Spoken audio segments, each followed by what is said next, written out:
Donc, en tant que courtier collaborateur, est-ce que vous pouvez, disons que moi j'ai une inscription et je donne 2,5%.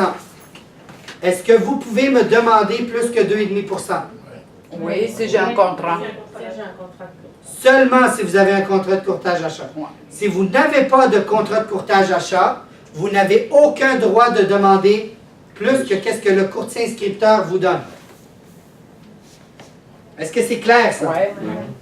OK. Une autre chose qui est très importante à savoir. Lorsque vous avez un contrat de courtage achat, est-ce que vous pouvez mettre la rétribution que vous voulez là-dedans? Oui. OK. Étant donné que vous pouvez la faire, vous allez comprendre pourquoi je vous pose la question. Oui. Ça peut être 2,5, ça peut être 3, ça peut être 3,5. OK? C'est votre décision. Ça peut être 4, ça peut être 5. Je vais vous parler de ça après. OK? Cette rétribution-là, elle est payée à même la vente. Pourquoi le système est fait comme ça? Au Canada, le financement ne peut pas, on ne peut pas avoir un financement sur deux prix. Il faut que ça soit un seul prix et c'est le prix accepté par les deux parties.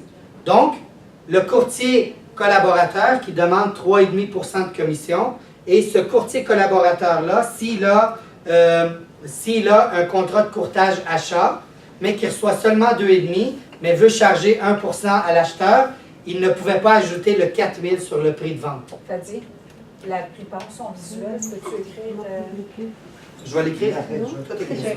Okay, vous allez le comprendre. Je vous explique l'explication, puis après ça, je vais vous le détailler. Vous allez très bien comprendre. OK? Je vais juste vous expliquer la théorie. So could you repeat that in Canada? In Canada, the financial system, you know what? You should have done two courses. There is one. That's Yeah, in English, French.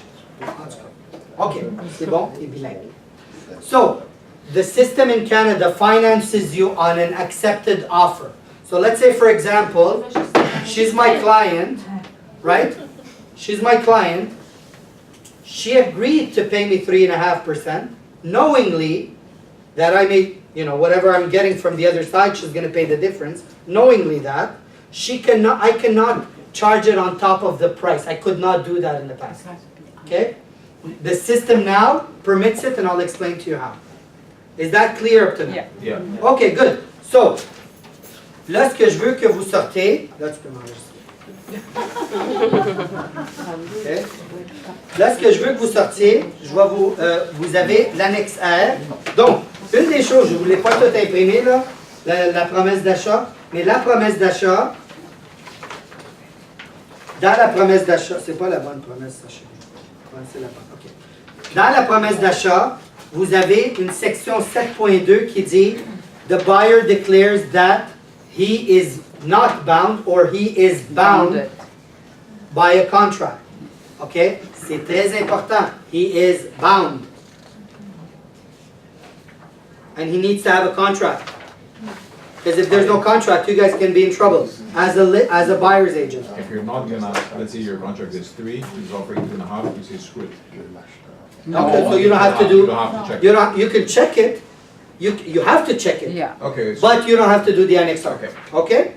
Why, So 0.5? this is under which clause of the? 7.2 of the promise to purchase. Meaning Okay? if there's no difference between what the listing broker offers to the collaborating broker. What Steve said is if it was 2.5% commission Yeah, and your contract is 3%, but you as an agent say, screw it, I'm okay with 2.5%. For example, yeah, you have to say that he's bound yeah. because he is bound by a contract. The only difference is you don't have to do the Annex R. it's optional. It's an option that you have to take. It's your right. Or exercise it or not. It's your right. You can exercise it or not. Okay, it's your option. Check the box and obviously. The box has to be checked, no Yeah. matter what. Is that clear? Yeah.